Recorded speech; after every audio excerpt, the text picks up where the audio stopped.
Who the fuck did this? I don't have anything valuable. Money. They must have stolen the money.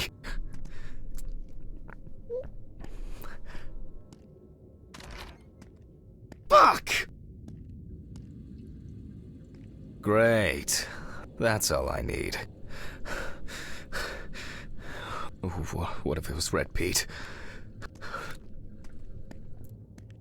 Where? I need my pills.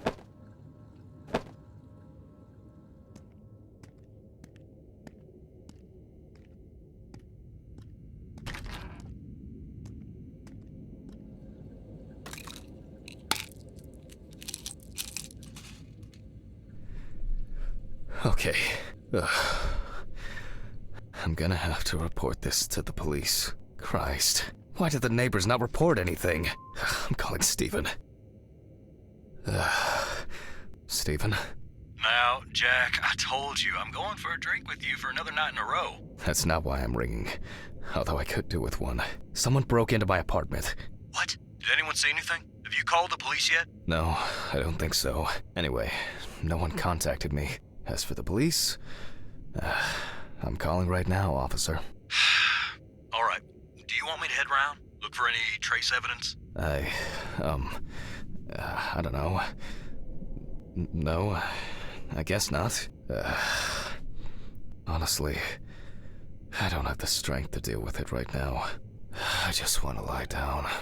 Are you sure? Because it's no trouble at all. I think so. I'm sorry. I just wanted to calm down a bit. I don't know. That's probably some stupid joke. Only money was stolen. Money? From Alice's box? Oh, fuck. Listen, I can come over. I have the key. I'll drop by, do what I need to do, and you go get some sleep. No, don't trouble yourself. Lately, I've been just so tired and distracted. I don't know. Maybe I forgot to close the apartment door on my way to work. If anything else is missing, I'll let you know and call the police. All right. Just make sure you close it tonight. If you see anything weird tomorrow, let me know. Whoever did this may be watching you. I don't think anyone is dumb enough to come back. You're probably right. Take care, Jack. If you need anything, call me. I promise I will. Thanks, Steven. Sorry to bother you again. I've just been all over the place lately. It's not a problem. Good night, Jack. Good night.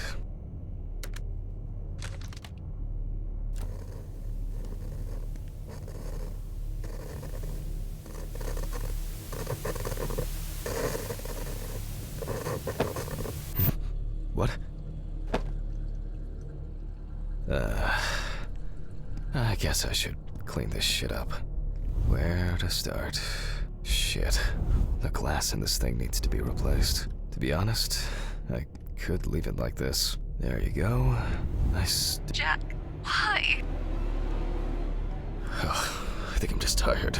Maybe I could barricade the door with this. I should pack this thing away. I have no interest in DIY at the moment. Now I'm sure I won't get caught up in these papers. Alice's family should really have some of these.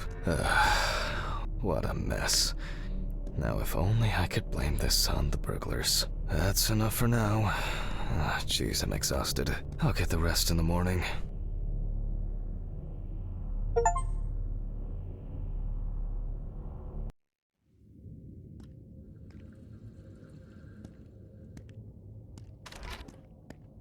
Oh yeah, I should take my pills.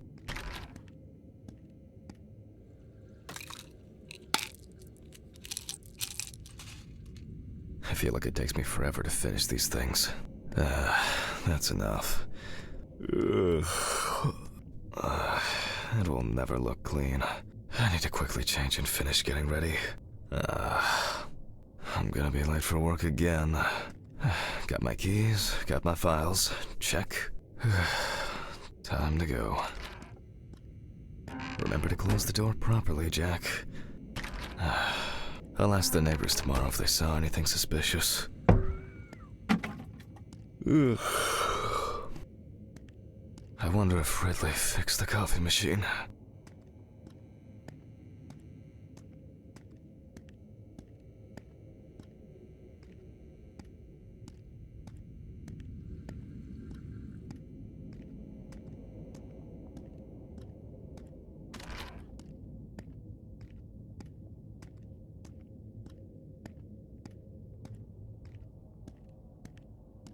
maybe a bit optimistic. I'd better grab a coffee on the way.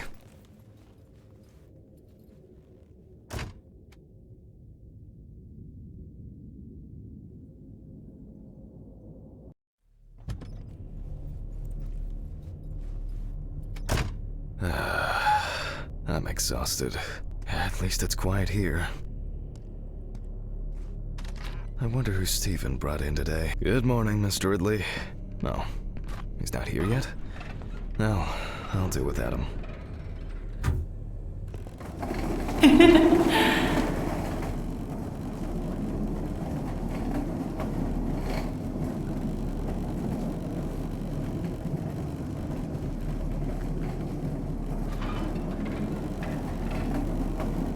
Almost there. Now for the tough part. The body needs to be moved. Where's Ridley when you need him? Alright. I just need some gloves and my apron. Then I can get to work. I'm going to need my tape recorder for this.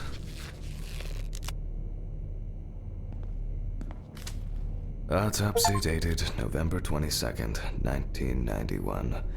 7:32 p.m. I wasn't sure it would amount to anything, but the World Wide Web has been a blessing for speeding up my work.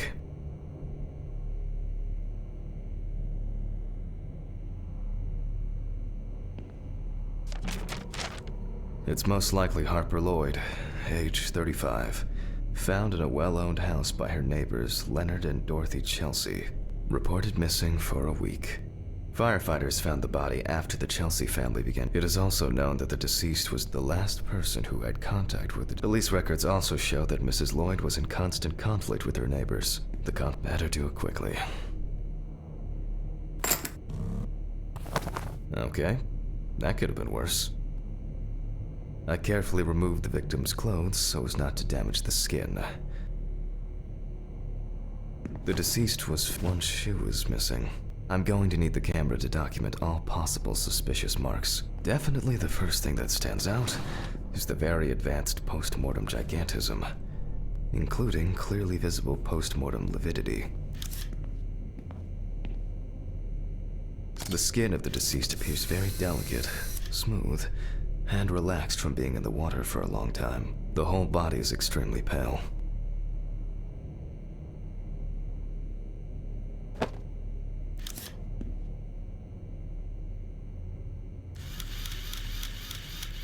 Post-mortem markings are seen on the underside of the body, that is, on the back, thighs, and calves of the deceased. Liver mortis are formed as a result of putrefaction of blood in the veins.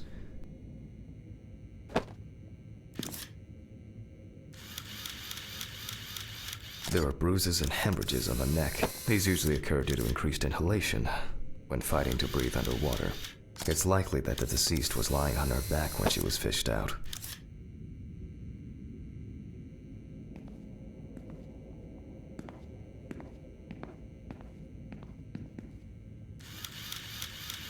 There are some obvious scratches on the skin.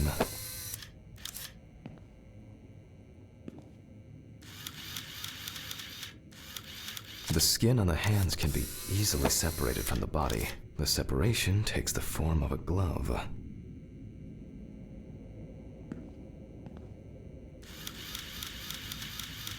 The so-called washerwoman's skin on the feet. The deceased had indeed been in the water for a long time. So, after the preliminary exam, it's time to take a closer look at this. Today's date, the deceased was clothed. Rigor mortis does not need to be checked. Based on the state of decay, you can be sure it has subsided. Where to start? The spots have a purplish blue-red hue, which is a typical sign of the death of the organism. We see thick, white foam in the mouth of the deceased, resulting from pulmonary edema. Foam is a characteristic in deaths due to drowning. There are obvious scratches on the skin, especially on the back and hands. These could be defensive wounds, evidence of some sort of altercation prior to death. No obvious signs of struggle. The skin on the hands would have easily peeled away from the flesh. Some of the fingers have already lost their nails. Yep, pretty typical.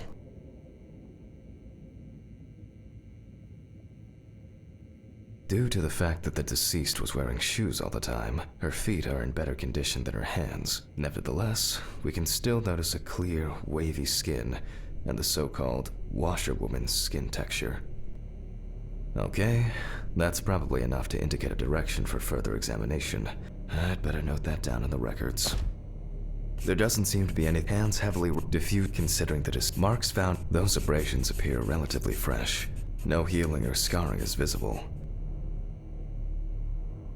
For their livor mortis of a different color, maybe in this case, the question is, was drowning an accident? Well, after all, several people had a motive to kill her. That's all for now.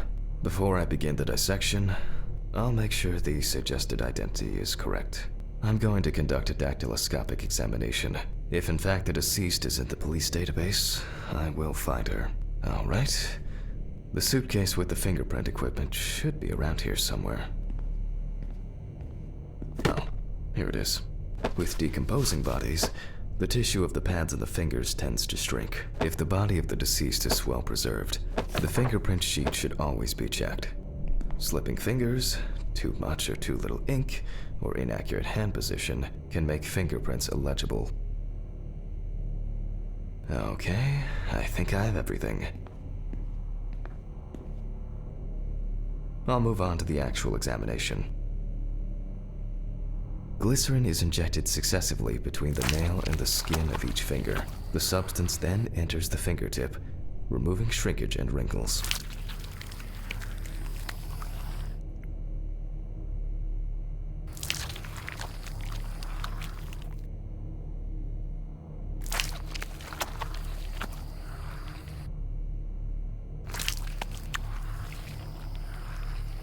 Now I take a brush.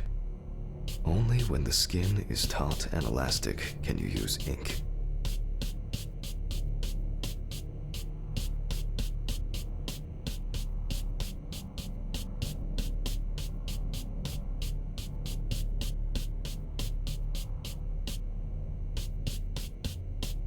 I think it's enough.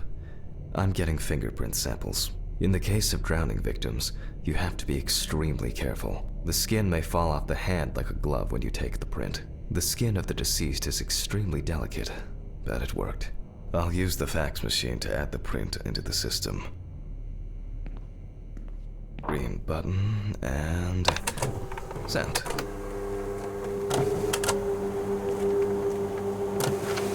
Once the data uploads, I'll run the prints against the police database on the computer. It shouldn't take long.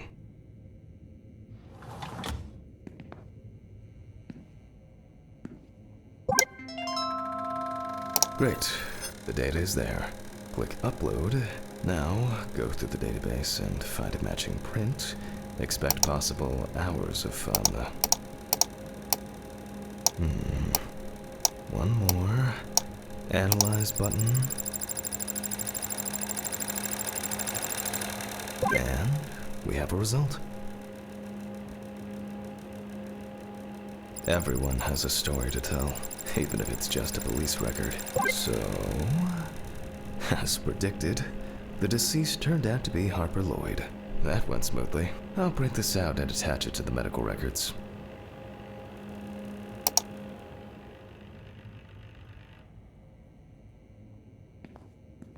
Great. Now I can go back to my inspection. I'm adding the name of the deceased. I can finally get to the practical part. I'll start the internal examination by taking fluid from the victim's brain. A needle inserted through the nose will do the trick. If the victim was alive when she fell into the well, she must have swallowed water fighting for her life, and then diatoms, characteristics of pooled water like a well, got into the body. In the meantime, I'll check the sample under the microscope. I'm sure that these algae traces will be found in the samples taken from the well where I won't even notice an army of diatoms from this distance. Great. This way I'll see if...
As expected, we find the aforementioned algae in the solution. Their upper part, epitheca, which overlaps the lower, hypotheca, is clearly visible.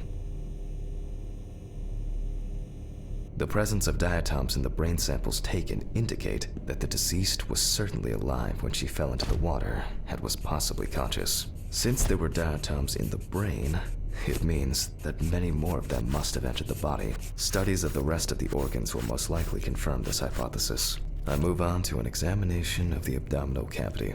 I begin by dissecting the skin of the deceased. I must be extra careful because the skin of the deceased is very stretched. I wouldn't want an explosion here. You can immediately see a very large swelling of the organs. In addition, all internal organs are very congested. I proceed to remove the rib cage. It's easy to see that the ribs have been imprinted in the lungs. So, I'm going to start by drawing blood from the lungs for testing for diatoms. If diatoms were only present in the lungs, this would mean that the victim was placed in the well after death, and the perpetrator wanted to get rid of the corpse in this way. Now, I remove the lungs and proceed to their examination. Taking the lungs in my hand, I feel that the tissues have lost their elasticity, which is the result of water emphysema. In addition, has anyone been here? I hope no one dipped a mop in it. It's best to go to the lab for this. Historically, the lung float test is used to detect infanticide. The water should be at room temperature.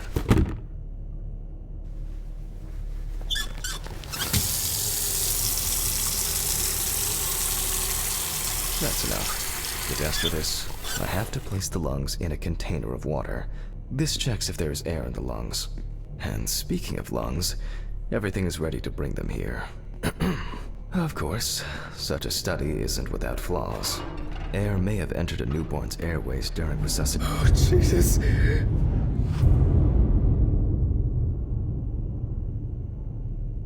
In this case, however, it's about something else. Namely, the amount of fluid in the lungs.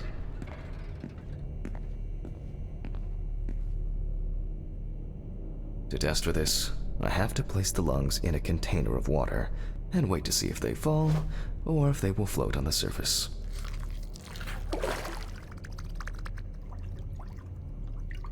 Just as I assumed, the lungs collapsed easily.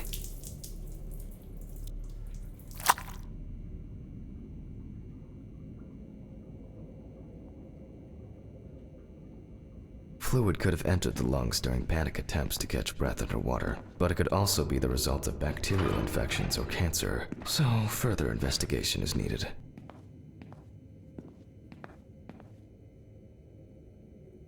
I move on to dissecting the lungs of the deceased. You can hear the distinct, very unpleasant crackling of the tissues being cut through. The parenchyma is remarkably pale, although small hemorrhagic foci and petechia are present on the surface. All right. Now, I will check the collected fluid under a microscope. If we find 20 diatoms on the slide, it can be considered drowning, and our result is not false positive due to possible contaminations. Let's see, although I expect we'll find them easily. As expected. In solution, the diatoms are clearly visible. There are smaller and larger clusters of them. There will definitely be more than 20 of them. I'll make a note of all this. So far, this case looks pretty standard. It's clear from the beginning that it's drowning. Well, the procedure requires me to check everything anyway, so I move on to checking the other organs. I ligate the heart and then remove it for inspection. Strongly developed putrefactic hemolysis of the organ can be seen at first glance. Apart from that, no signs of a heart attack or other heart disease. I move on to the next organ. This time, it's the liver. I remove the organ and move on to the analysis. It's immediately apparent that the deceased didn't care for herself. Like most organs, her liver is enlarged and severely congested. The beginnings of cirrhosis are visible in some areas. I transfer the organ to a board and proceed to dissect. The cross-section clearly shows dilated veins and many small hemorrhagic foci. I must admit that this is quite a feat, considering the rather young age of the deceased. Harper enjoyed drinking so much that she might not have lasted a few more years. I move on to the stomach. I take a sample of the fluid for testing. It looks very turbid. I'll see what happens after spinning, but that's in a moment. Now, I carefully ligate the organ, then cut it off. It's enlarged, probably full of putrid gases. I transfer it to the board and carefully open it, checking the contents. One thing you'd never get used to is how much this desk smells. Okay, the stomach is full of fluid and unidentified organic matter, which is probably leftover food. So let's check the diatoms. Again, but in a centrifuge for a change. The problem with examining drowned people is being able to show whether the death was due to drowning or whether something else contributed to the death. Cramp, heart attack, drugs, homicide, or some accident. Such an analysis requires viewing from different angles and a careful interpretation of the collected data, including those from the field. That's why it's so important to collect as many samples as possible. Unfortunately. Okay, this is one last little sample. Now, set.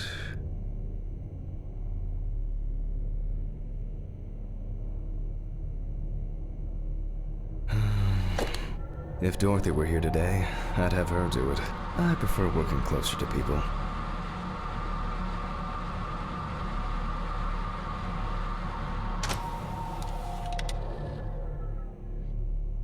Done. I'll run it directly into the chromatograph and run it against the data from the police. I'm certain the analysis will show similarities between the fluid and water in Chelsea's well.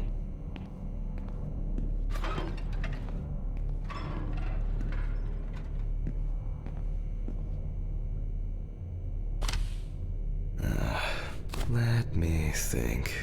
3 milliliters should be fine.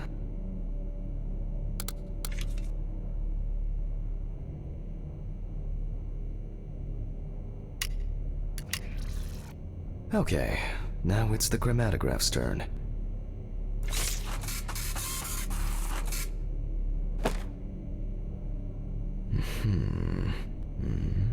Yes. The water sample matches the one provided by the police. Well, the results are quite clear. I was hoping it would be a more interesting case. More diatoms. Analysis indicates the same origin. Blah, blah, blah. There's little left to do. I'm going to check the airway patency of the deceased. I cut out the trachea and examine it from all sides. Interesting. Looks like there's something stuck in the trachea. I'm moving to the board for further inspection. I dissect the trachea and open the organ. Inside, I find, based on the size, I can say that it's a woman's wedding ring, quite standard from the outside. There's an engraving inside. What the fuck? But this is my ring! Alice's ring! But how did it... But this should be at home. I have it! At home. It's... Huh?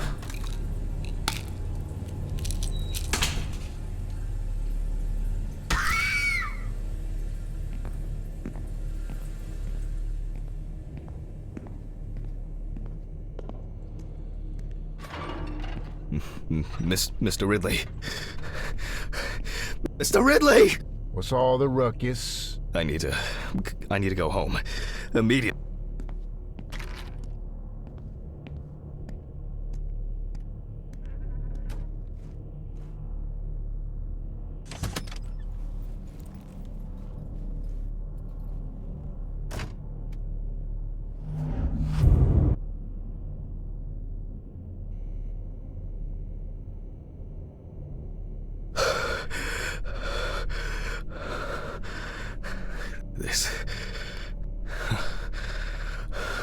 This can't be real.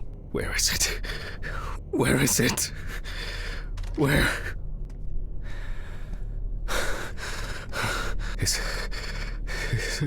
It was a miracle that the coffee didn't wash off the writing.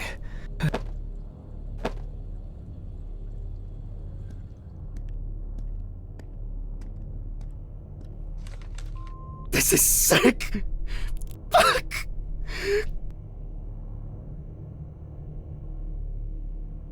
Come on, Steven. Pick up the fucking phone! Hey. What's up, man? They took the ring! What? What ring? What are you talking about? They took the wedding ring. Alice's wedding ring! One sec. You mean burglary? You said nothing was missing. Yes, I know that! I don't know. I was jittering. Maybe I didn't notice. I don't know, but that's not the worst of it. Calm down, Jack. Breathe. What happened? I found it in the trachea of the deceased I was working on. Do you understand? I pulled it out of a dead woman's trachea! What? I don't know what's going on. You think Red Pete wants revenge? He's playing with me. Huh? I knew it. I knew it from the beginning this was going to happen. I didn't make it up! Jack, listen to me. Try to calm down. Don't leave the apartment. I'll be with you right away, okay? I'm on my way. What sane person would do something like that? How? And when? When the fuck? Fucking Ridley lets in whoever he likes as usual. What are you saying? Steve? Steven? Don't leave me, man. Come on. Fuck. Oh, God, what now? Okay, just calm down. Just calm down. I need Jesus. What's going on?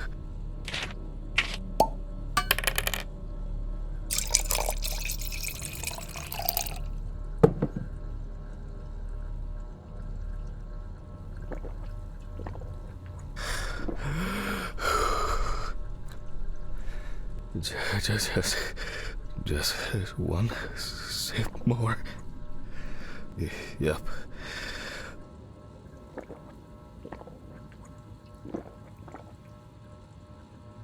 Jesus.